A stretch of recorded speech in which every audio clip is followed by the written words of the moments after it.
What is up, everybody? Brian Tong here. Yes, we are outside near the visitor center here at Apple Park, and we just got a whole lot of hands-on with every single device that Apple announced at their new fall event, right? We're talking about iPhone 17 lineup, iPhone Air, separate from the 17 lineup. We got the whole Apple Watch Ultra 3, Series 11, SE 3, and AirPods Pro 3. So what I think we're gonna do here is talk about my impressions, my reactions to not only the news, but having these devices in hand and what really stuck out. And I think we have to, the lead story has to be the iPhone Air. And I only say that because the reactions that I've seen online are interesting. They're pretty polarizing. Some people love it.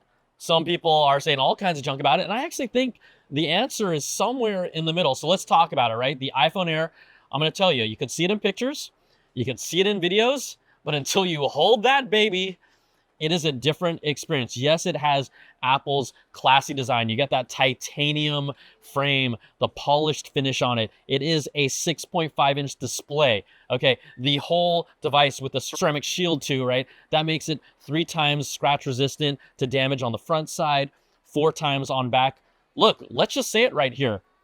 At first glance, on a still image, you might think this is like a Pixel camera backing or a Pixel 10 Pro or Pixel 9 Pro, but they have this thing called the plateau. And what makes the design of this, right? We talk about design unique is they're packing all the chip, right? The sensors all in that little upper area. Yes, it does look very similar, but what it allows it to be is so thin, 5.6 millimeters thin.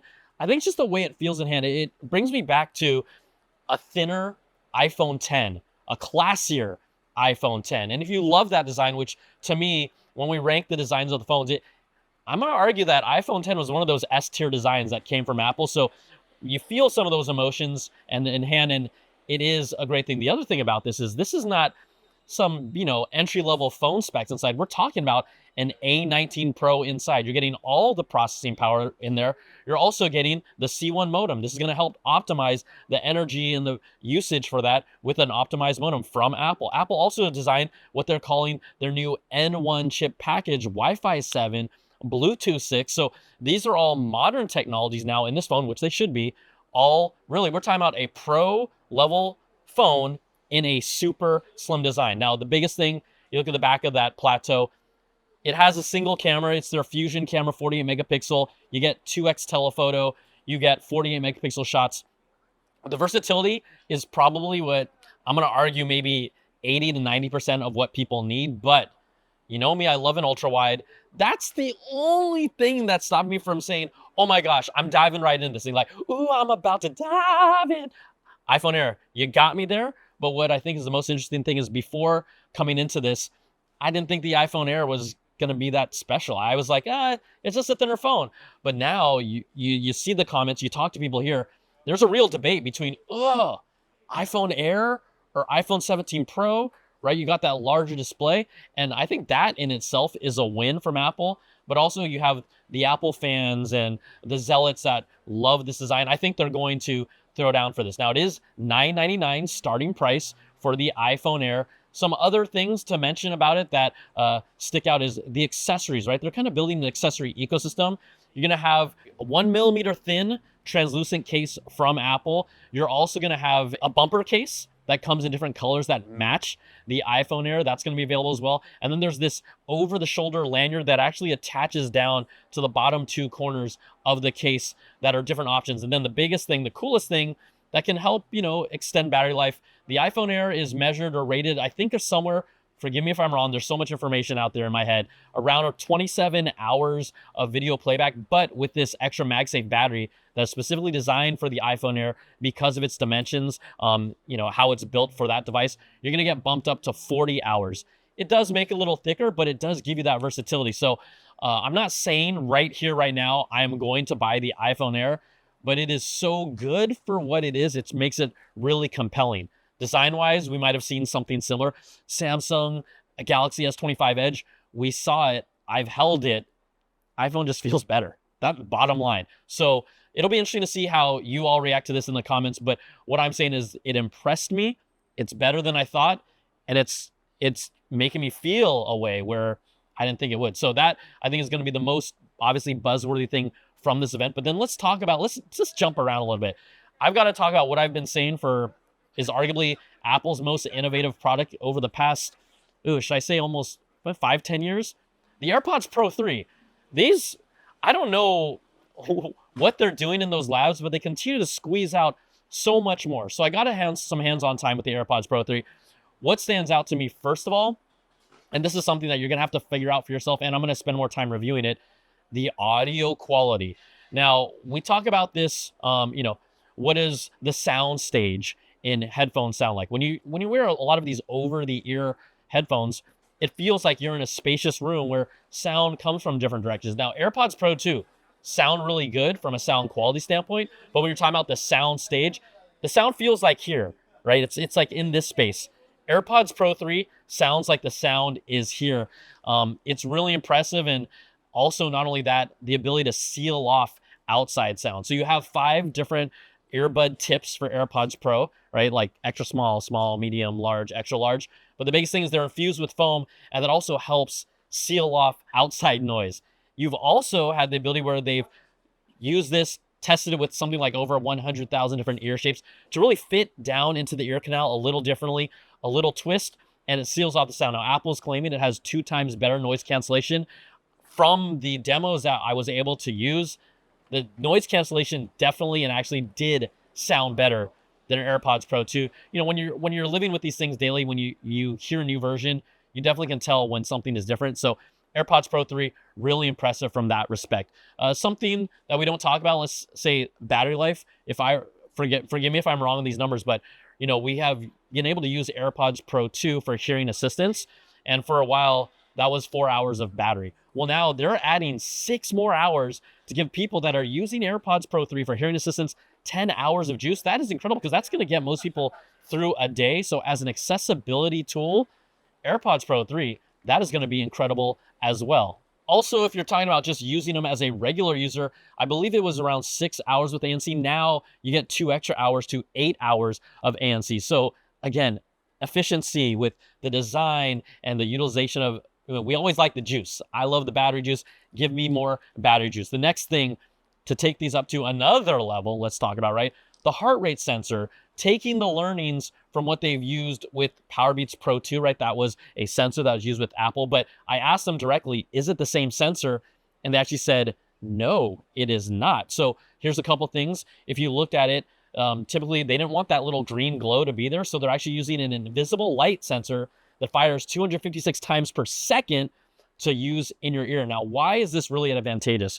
We know the heart rate sensor that's normally on your Apple Watch. Now that you have these on AirPods Pro 3, there's people with tattoos where the heart rate sensor just never worked. Pop those AirPods Pro 3 in your ears, you're going to be able to get accurate heart rate sensor readings. Something like if you're in a cold environment, a lot of times it might say your skin temperature is too cold to give a reading. Pop in your AirPods Pro 3s in that inner ear canal to get a sensor reading. So that's beneficial. And then also they're going to be able to take this data, use it with something like the Apple Fitness apps, third-party apps. You'll be able to see your heart rate. I did a little test where I walked around campus and got to see the app in action. It detects something around right now 50 different workouts that the heart rate sensing is compatible with to show you real-time readings. And of course, if you're using Apple Fitness on your TV at home, you'll be able to see those readings for calories burned and your heart rate on screen. Overall, AirPods Pro 3, another banger. You might think, oh, AirPods Pro 2 are amazing. They are amazing. AirPods Pro 3, boop, boop, boop, move them up another level. Then we got live translation. We have to talk about this. This is using Apple Intelligence and their algorithms. I will say in tests, it was impressive to see. The person was speaking Portuguese that I got to use in my demo. They were talking at a normal rate. I thought it was okay. And the only reason why I'm saying it's okay is because I've experienced Google's live translation that actually takes my voice, converts the tonation and the sound of my voice, and then translates it. That's a whole different level than hearing a Siri-like voice dictate what they've said. I'm just saying it's a lot more immersive. It is good from what we saw. It's still a beta feature, all right? So this is not a finalized feature, so it will get better. But live translation on the AirPods, very cool. A cool thing to note, if I got this right, I believe live translation will be a software update to AirPods Pro 2 and AirPods 4 and also AirPods Pro 3. So they're not leaving everyone in the dust. They're giving, again, what they've done, bringing new software features to hardware that already exists. Now, AirPods Pro 3, $249, just like all the other products I'll be talking about, available to pre-order right now, and then those will be available September 19th. But another level up, before we go, one thing, yes, IP57 for sweat and water resistance. Before, the previous ones were IP54, so you're getting better there. Woo! AirPods Pro 3, you got me.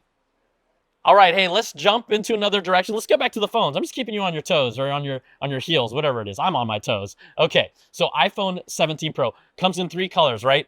Cosmic orange, deep blue, silver. Yes, the orange is fire. I'm not even an orange fan. It looks good. It looks really good.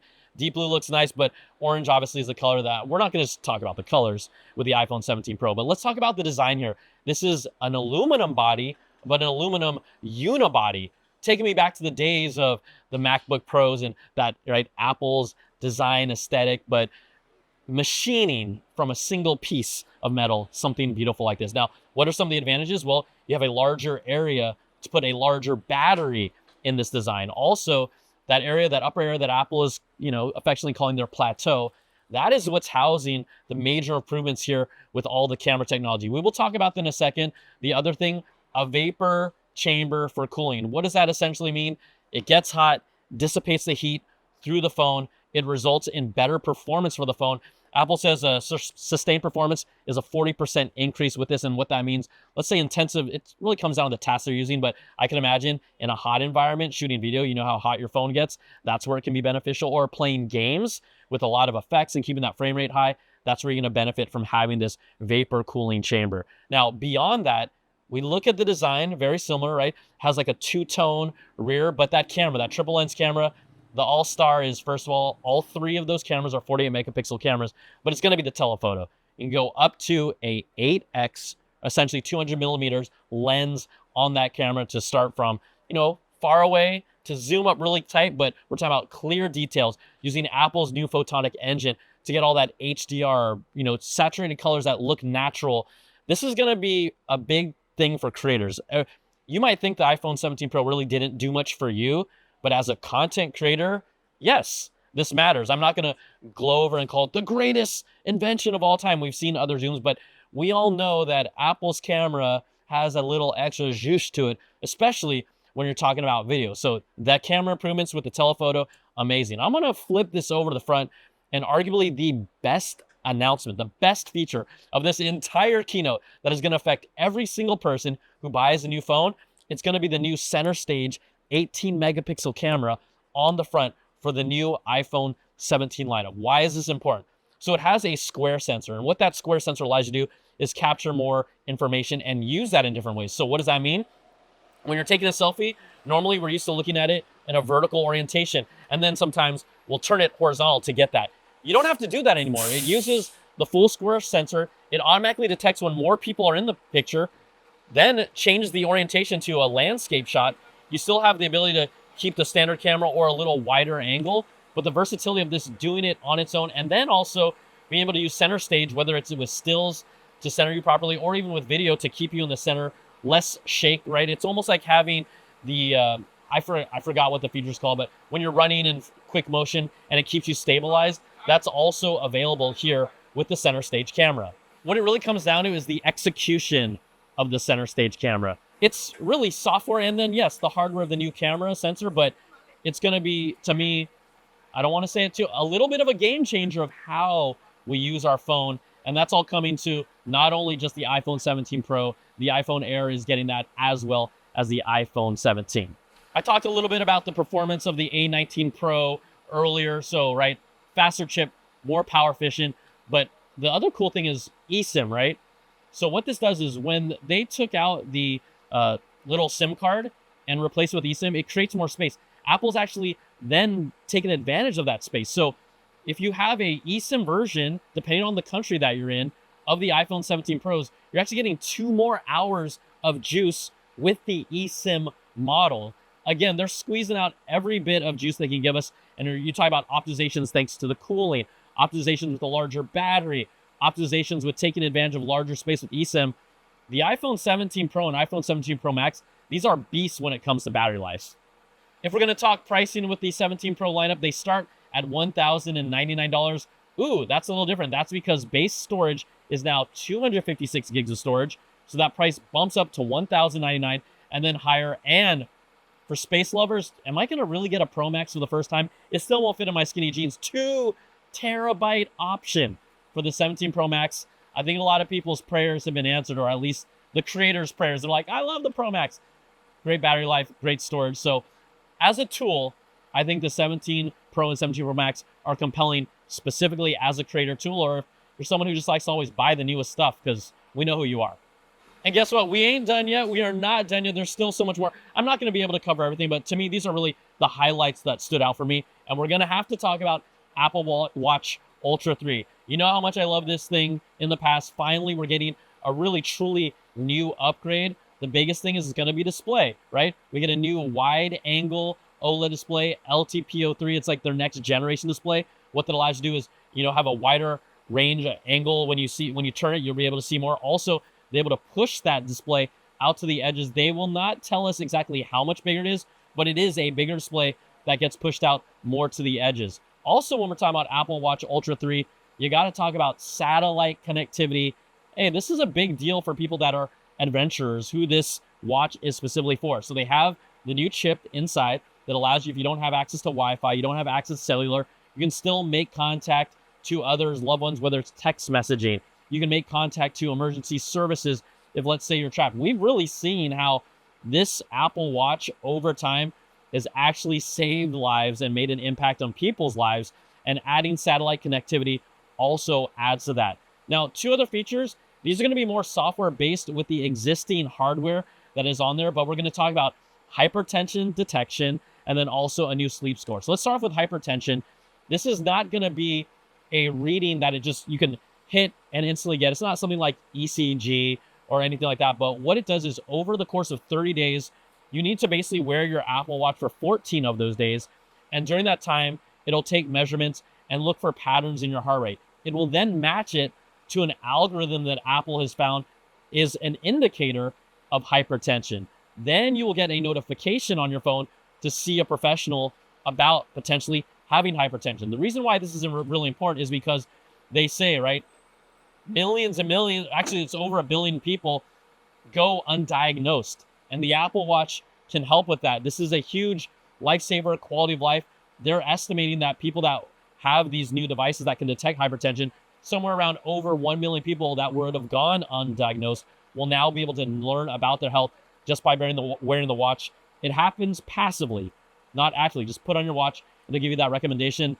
I think this is really incredible. It is subtle, but it means a lot. And the biggest thing to know about this, this feature will work on Apple Watch Series 9 and higher, and Apple Watch Ultra 2 and higher. And the reason being, it's a combination of the heart rate sensor on these devices, as well as an S9 chip or higher. Those are the 2 minimum requirements. If you have those, you'll be able to take advantage of the hypertension detection. The other one is a sleep score. It measures your sleep based on 3 different metrics. One is going to be your sleep duration, how many times it was interrupted, and then also sleep consistency. Sleep consistency is based on looking back 13 days, and when you go to sleep, if you go to sleep around that same time, it'll give you a score. This is going to also help give you recommendations and improvement in quality of life. So these are both health recommendations that are built in and just kind of happen passively, but it's all because of the tech inside and all these heart rate and sleep studies that Apple's been doing all these years. Also, with all these optimizations, Apple Watch Ultra 3 gets up to 42 hours of battery life. They've improved that. It's nothing too big. $799 starting price, available for pre-order now, and also available on September the 19th. Love the advancements. We also saw some other improvements here. I'm not going to get into them because we'll do more feature videos later. Series 11, that's going to start at $399, and then the Apple Watch SE 3, that starts at $249, which is honestly, for what they've packed into it, a killer value. So there you go. Again, we couldn't talk about every single thing, but those are the things that stuck out in my mind, why they matter, and maybe a little bit of more detail that you didn't hear from Apple that I got to check out behind the scenes. But of course, my recap for now is done. But there you go. Everything, my first impressions, reactions to everything here at Apple's iPhone, Apple Watch, AirPods Pro 3 event. You see how many videos we'll be putting out? We're putting out a whole lot. We're going to give you more. We'll see y'all next time. Next video. What time is it? I don't know. I got to go. All right. See ya.